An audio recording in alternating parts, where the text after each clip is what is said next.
Well, Wally Downes, your first pre-season as AFC Wimbledon manager. What have been the key challenges?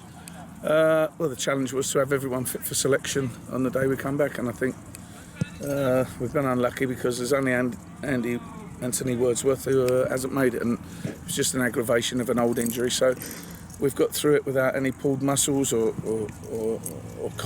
impact injuries. So I'm relatively pleased with the way we've got here. There's 6 new players in the squad, so things have gelled as much as they can gel. But that's a progression and a work in progress over the season. In combination with members of the new coaching team, how do you think you've been getting your message across during the whole summer as it's been coming together? Yeah, it has. But when you have that amount of new players coming in, it's about how the players gel together, and the message is constant. I'm not saying anything different from what I said last year. Yeah. I just want us to do what we did from when I came in last year, but do it better. Yeah.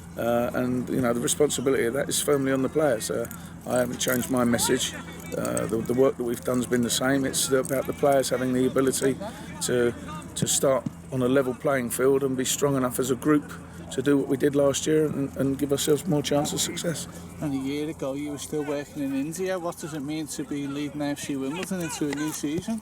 Oh, it's terrific. I think everybody knows my allegiance to the club, and to be able to sort of start with a blank sheet, so to speak, is great, especially in a season that's coming with the new stadium on the horizon.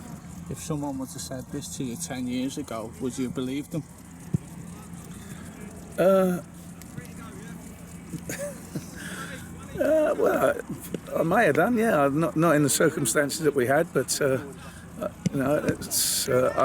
years ago I didn't have management on my radar, so it's probably the only one that I would have considered 10 years ago. Do you relish in management?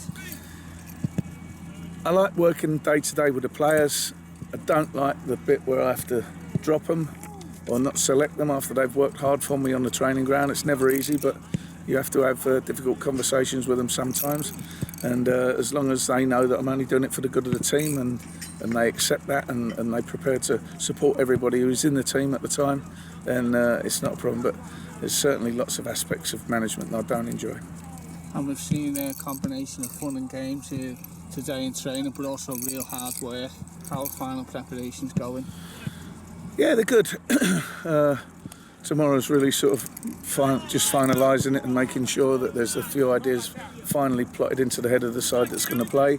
And today was just nailing down some of the things that we've been doing in games and followed on from last year. So, as long as Thursday and Friday are basically technical days where we're probably looking at stuff that the opposition do, but mainly what we do. But the hard work's been done Monday, Tuesday, and this is freshening up and prepping for the game.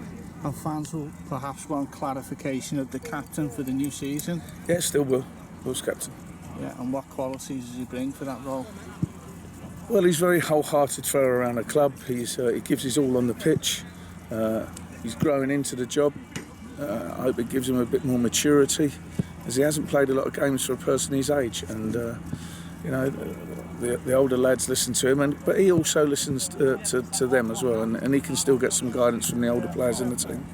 Team news-wise, you mentioned Anthony Wordsworth. What's the situation with him? Also Adam Roscoe. Well, Woody's had an ongoing Achilles injury, and you don't get to sort of, however old Woody is, I think he's 30, as a footballer without having some form of knocks and stuff that has to be constantly repaired. And so Woody sort of came back at the start of pre-season, and it just had to be managed, and we tried to get him as fit as we can, but he just had a little bit of a flare-up I think it was in Spain that it really sort of got to him. So we're managing that, and we don't want him to come rushing back for this game or the next game and lose him for a longer period. So we're prepared to wait for him to be 100%. And Adam? Adam, it's difficult when you come out of playing non-league and going into full-time training. There's going to be knocks. there's going to be pressures on the body that haven't been there before. So Adam had a tight groin about 4 or 5 days ago, and again we decided to let him through that. He's obviously keen to be part of the group, so you have to put the reins on him when they come in. Nesta's the same. Nesta's trained extremely hard, but Nesta's body has been a little bit more used to it because he had the whole summer in with us to do it, whereas Adam didn't. And the opposition on Saturday, Rotherham, obviously it just come down from the Championship. They had a 2-2 draw against Leicester last weekend. What kind of threat are we expecting from them? Well, just prepping the side for them. They're a very big side. No player under 6 foot, and a couple 6'4" players. So I think they'll be very dominant, or looking to be very dominant in the air. They're very direct from what we've seen play, and they've made a great fist of it in the Championship for the last the last 4 or 5 seasons when they've gone up and come down.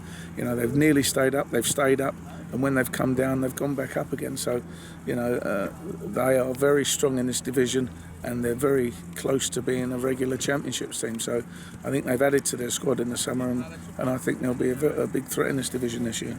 Could be a sellout crowd on Saturday, new season. What's your message to the fans ahead of this long campaign? Well, we couldn't do what we did last year without the fans on board, and certainly the build-up to going into the new stadium, we want the fans with us all the way, because they've seen the fight that the players can put out and the performances that the players can put out when the fans are with us.